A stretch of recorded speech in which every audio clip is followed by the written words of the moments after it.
upside down, and it's time to really scan the fine print and understand the 4 tests that this budget has passed: the growth test, the fiscal test, the reform test, and of course the equity test. Very special guests join me at the FICCI headquarters right here in New Delhi: Mr. Sidharth Birla, Ms. Naina Lal Kidwai, Ms. Jyotsna Suri, and of course Dr. Arvind Virmani. Let me throw the ball in your court because you are the chief economic mentor here. We'll begin with the growth test, sir, and if I may ask you, does budget 2015 propel India to an 8.5% growth path according to you? Well, right now, I think there was an immediate concern about raising the growth rate to around 8%. It certainly does that. Will we get sustained 8.5%? Well, that depends on a lot. You know, there are a lot of legislative things, and we all know that when you have legislative proposals, and there are some good ones there which we can discuss, it depends on whether you actually get to pass them. So we kind of had to wait and see. I mean, some others may want to make the judgment that they will be passed, in which case, yes. You believe it is going to propel India to an 8.5%. Let me go around the table. Do you believe this has put the growth cycle back in focus? Mr. Jayant Sinha, who's the Minister of State of Finance and who's essentially talking on the budget, did tell us earlier today, that this is going to change the course of Indian economy. Are you as bullish? I don't know if I can actually agree with that fully and say it is going to change the course of the Indian economy, but it certainly has put it onto the growth path. And I think the focus particularly on the infrastructure is certainly going to get kickstart. So I am bullish, but may not be as bullish as he said that it is, but I am bullish. You bullish. 8.5%, do you believe this budget will propel this? Will it make it possible? So I think the issue is over what timeline, because I totally agree with President FICCI that the infrastructure multiplier effect for industry is enormous. Yeah. But we know that infrastructure doesn't kickstart right away. There are some great suggestions, plug and play, etc., which would suggest there are ready-made projects which could get kickstarted through this process. When that benefit actually kicks in, and the multiplier effect of that may not be immediately for this year. My second worry is that a consumer-led demand may not be sufficient in terms of what we are going to see from this budget. There is more saving going to happen because fuel costs are down. They've gone up somewhat again, but down. And the other advantage of consumer spend would be felt through lower inflation. However, have we done enough for consumer demand to kickstart growth? And I don't think that there's enough of that here for the immediate this year.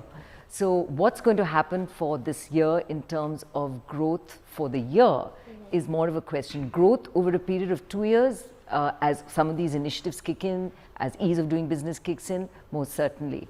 For the growth to kick off, and I'm going to stay with the theme and ask you this question, for all of this to happen, for growth to kick off, for us to get back to a high growth trajectory, India Inc. will have to loosen its purse strings. You'll have to begin investing. Does this budget give you the confidence to go out there and invest again, Mr. Birla? I think we've been saying this for a long time from FICCI. Indian corporates, I think, got interested in the India story as early as last year. That's right. The real issue was, what is the state of their balance sheet? What is the state of their cash flows? What is the state of the capacities that they have on hand? We really were looking forward to a revival in consumer demand, and exactly to the point that Naina said, that the consumer demand seems to be slow in returning. And until that demand returns, because the future demand, I think everybody has faith in. That's right. And the immediate, until it, because running at 80% capacities, people are not going to invest. Even if they want to invest, yes. It's not going to make sense. The interest cost is high, etc., etc. So many reasons. There are enough more reasons to say no than to say yes. True. And therefore, I think very importantly, there was this, in FICCI's opinion, there was an 18-month gap between the time this government came in and before the corporate sector really started spending. Okay, so it's been 9 months. So it's another 10 months to go, really speaking, to our original estimate. And therefore, this is the infrastructure spending, the kick-starting and keeping on the investment cycle through government, through public sector, through infrastructure is going to be of key importance. Fair point indeed. Let me just go again around the table and talk to you about infrastructure. The budget had a lot of thrust there. Some of the CEOs from infrastructure said we couldn't have asked for more. 20,000 crore worth of funds, 70,000 crore additional expenditure, infra bonds. There is a lot of focus on infrastructure, the whole plug and play. The government has also said we need to review and rebalance the PPP model. But this was said last budget also, where they talked about 3P India. Precious little has happened there. Do you believe the government now has a sense that for anything to carry on, the infra deficit will have to be bridged? Are you far more bullish on infrastructure now than you were even 9 months back? Well, I'm bullish because the government has actually gone out saying, yes, we need the private sector, but we are not going to wait. We are going to move ahead with spend and push from government and its public sector companies and constituents. So that recognition is quite important, because what it's suggesting is the spend. And if you look at one of the reasons given for the fiscal deficit to be relaxed from 3.6 to 3.9 is for infrastructure. But if it is spent on infrastructure, if it changes the quality of our fiscal deficit, where capital expenditure forms a higher part of our fisc than it has traditionally, we have one of the lowest percentages of capital expenditure to current expenditure anywhere in the world. I think it's only Korea who's marginally worse than us.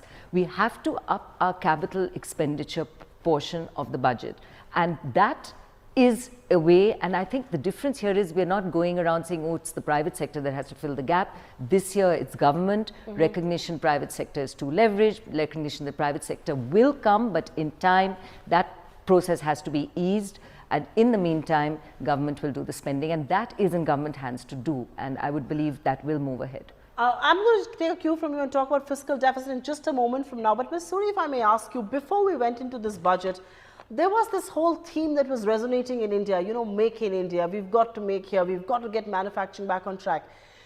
I got a sense after I heard the budget speech that somewhere in that entire speech, somewhere in that entire budget making process, it did not resonate as much in the budget, so to say. Did you find the thrust on Make in India missing in the budget? You know, Make in India is now a household name. And I don't know whether it needs to be reiterated again and again. I think whatever is happening in terms of the way forward is moving towards Make in India. And Make in India will happen. But there are certain things which still need to be looked at. That's right. And therefore, if you're saying that the major thrust was not on Make in India, however, I think, you know, the infrastructure push that is happening is going to support Make in India. Well, one of the things that we are lacking is that even after you have made in India, even to transport it from one place to another, the availability is not there. Right. So I think it's all working together. The same theme is development, and the agenda of development has not been lost. So coming back to the private investment, it will happen, but it's good that it started with the government spending themselves. Fair point indeed. Let me just throw that question to you. Did you get a feeling that Make in India did not have that thrust, or do you believe the larger infra thrust covered it, so to say? Because look at the 4 things that are required for Make in India: land, capital, power, technology. Labor. None of that has really been, yes, labor. You know, those are second generation reforms which I'm going to put to test on the reform test, but that hasn't really been spoken about. Okay, if I can actually say the single point which will drive Make in India going forward is the competitiveness of our industry. That's right. And the competitiveness of our infrastructure also, that goes along with it. So I think it's a question of first things first, that Make in India has been brought squarely on the agenda. I think it was mentioned something like 10 or 11 times during the budget. Yes. The issue is that, was the budget centric on competitiveness?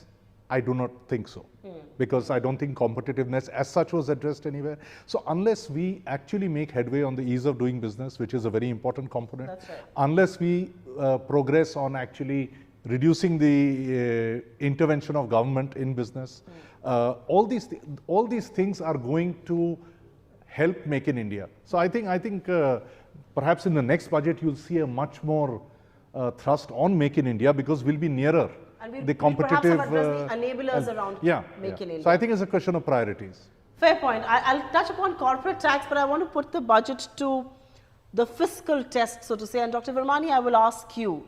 Mr. Jaitley had said when he presented his budget in July last year, this is a daunting task, but he has, yes, met the 4.1% fiscal deficit.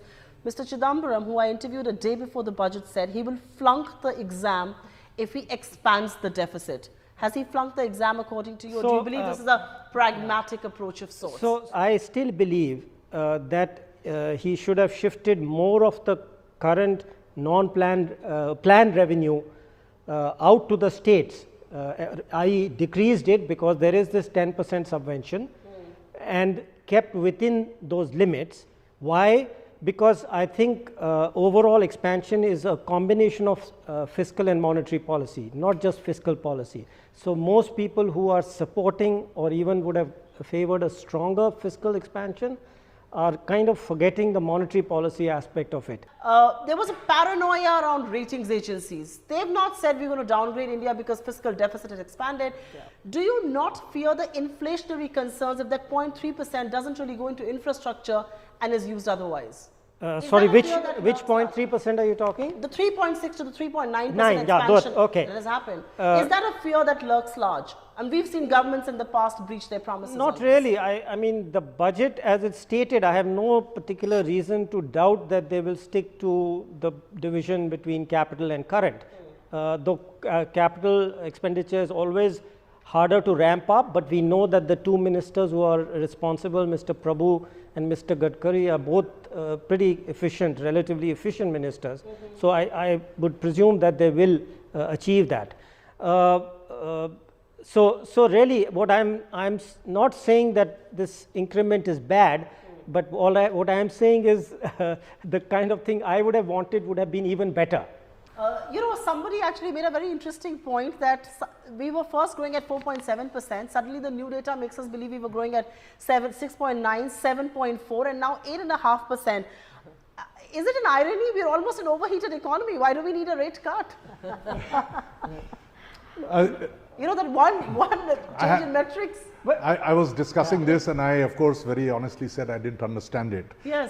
Maybe because the chief economic advisor says he finds those numbers puzzling. So it's not just you and me who don't understand that. But I think none of us have said it's going to grow at 8.5 next year, have we? No. I'll come to that. We haven't. In just a bit. Yes. But I think we have a problem. You know, let us assume for a moment. Let us believe in that number. Now that is not an apple versus apple number. We need to compare apples and oranges with oranges. Right. So let's say this is an apple and orange comparison. Okay. I have a difficulty. The difficulty is that if we have so much pain in the economy, in the real economy, that is the production side, the manufacturer, the consumer sentiment being down, if this is the kind of pain we have at 8.5% growth, I think there is something fundamentally wrong. It's like, you know, if I can't climb one flight of stairs, you're going to put me in a hospital. That's right, you know, yes. It's like that. Secondly, if this number was okay for last year, then we need double-digit numbers going forward. That's right. No longer 9%. There is no investment. How on earth are we growing at 8.5%? Yeah. So let's take that at face value. But then let's see that at that face value, what is our real situation? That's right. Because the pain is real, both at the consumer end as well as at the business end. That's a fair point. I actually have an explanation, if you want to come down to it, of this contradiction.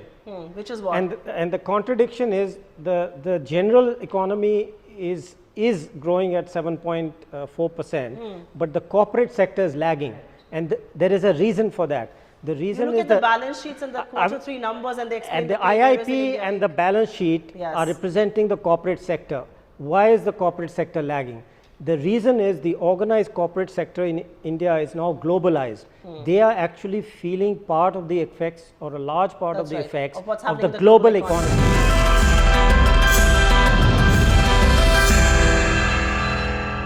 Ms. Suri, I'll just turn the focus of the debate and talk about something that a lot of people in corporate India clapped for, and that was, of course, the cut in the corporate tax over the next 4 years from 30% to 25%. Exemptions are going to go. Do you believe the finance, but there is a 2% surcharge instead of the wealth tax. Do you believe he's made an attempt to move to the ASEAN rates? Do you believe he's made the attempt to clear the muck in taxation as far as corporate taxes is concerned? I certainly think he has. I mean, removing the wealth tax itself is a big step. And the fact that he's looking at reducing it from 30 to 25, again, it is and will be in tune with the rest of the ASEAN. There is an effort to sort of simplify and clear up that mess that you're talking about. The 2% surcharge on people earning more than 1 crore of rupees, I mean, I don't think that any of us should take that badly. I think we can all take that well. Because we are now getting some respite. That's right. On the 30% coming down to 25%. So there's an effort to clean up. While one recognizes this effort, I'll just put out what the critics have said about this debate. The critics say that the budget is very, very skewedly in favor of the foreign investors, in favor of corporate India, and in favor of the 3.5 crore people who pay taxes in India.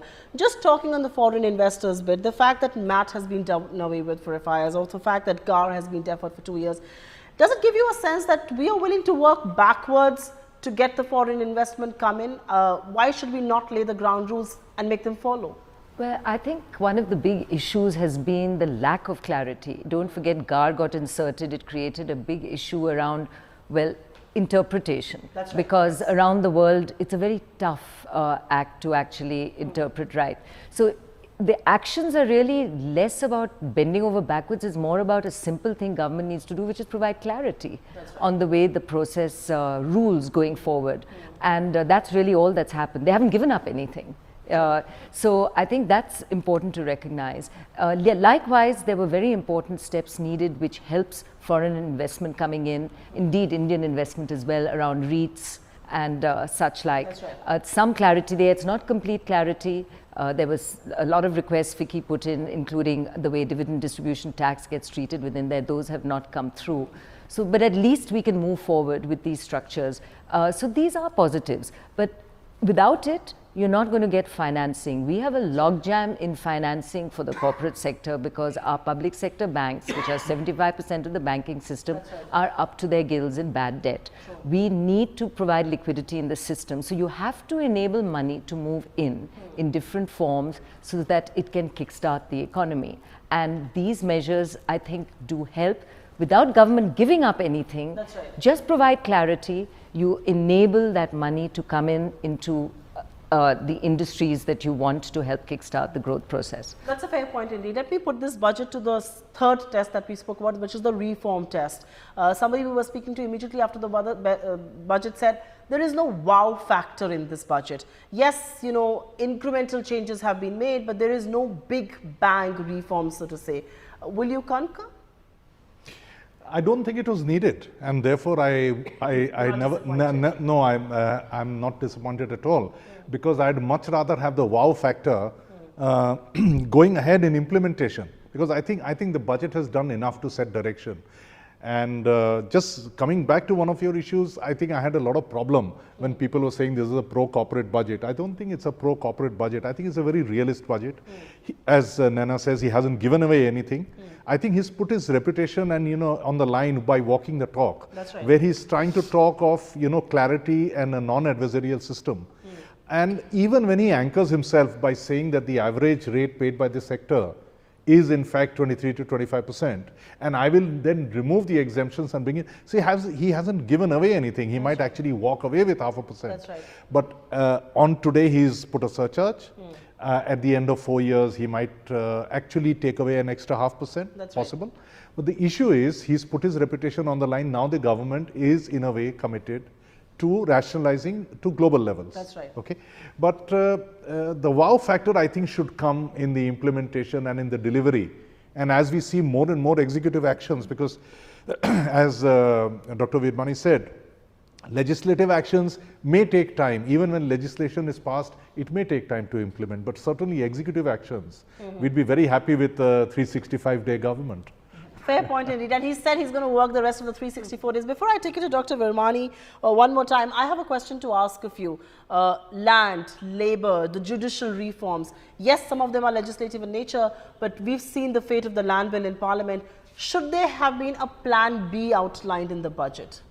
Is that a missed opportunity of sorts? No, I don't think so. I think they are quite confident that they are going to get all these legislative issues passed, and I don't think that they were looking at doing a plan B, because they are quite confident, and I'm sure they have that organized and sorted out for themselves.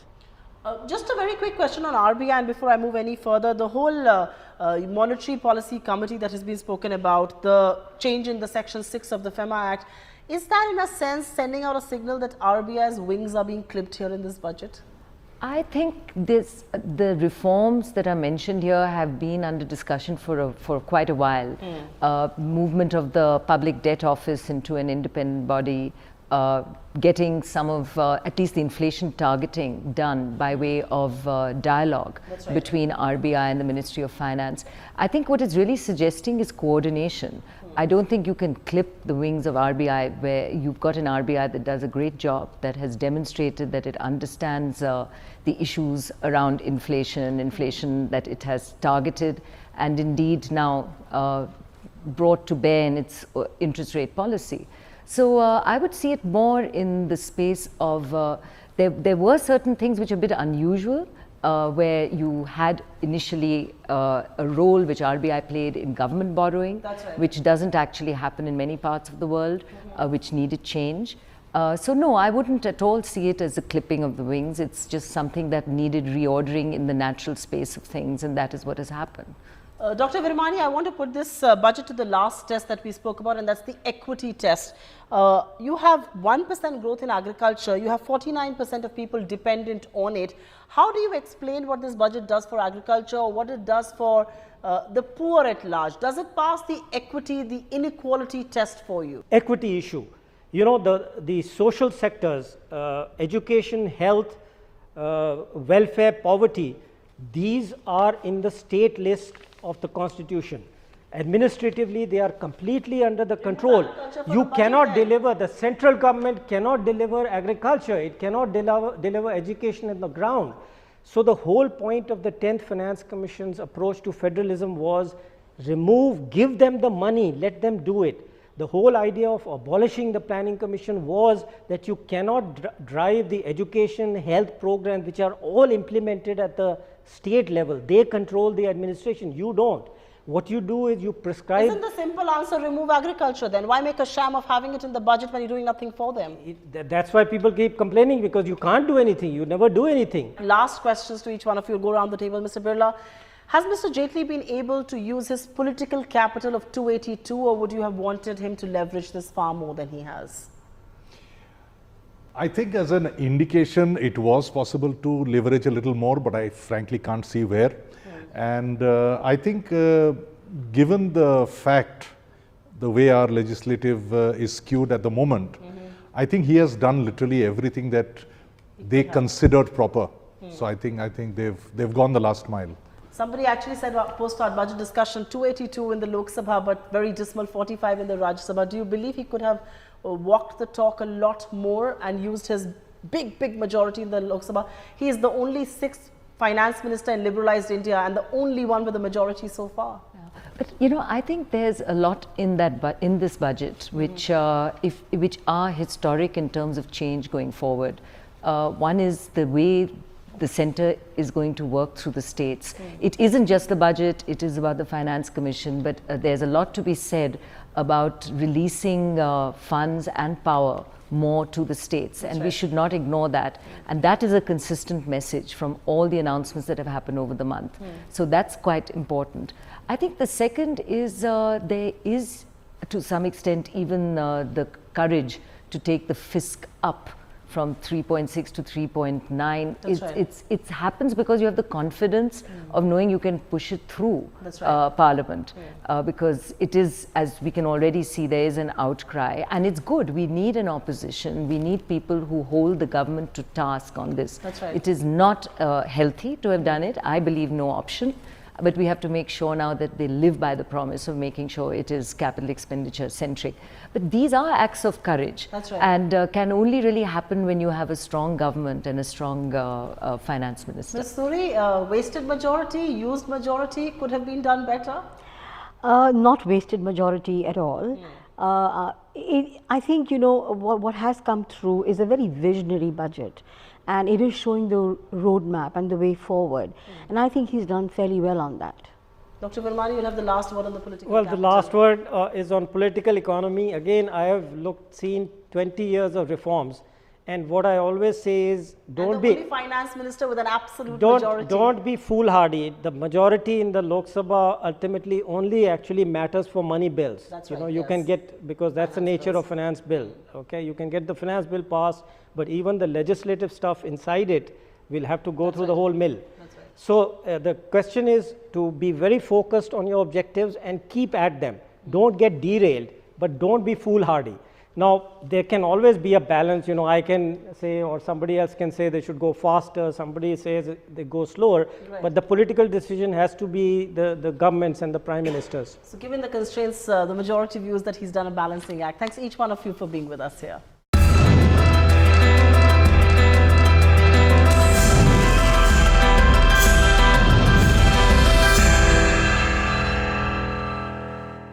Find us on Facebook at facebook.com/etnow and don't forget to click the like button. You can also follow us on Twitter at etnowlive. To stay updated with all our programming, hit the subscribe button on our YouTube channel by logging on to youtube.com/user/etnow.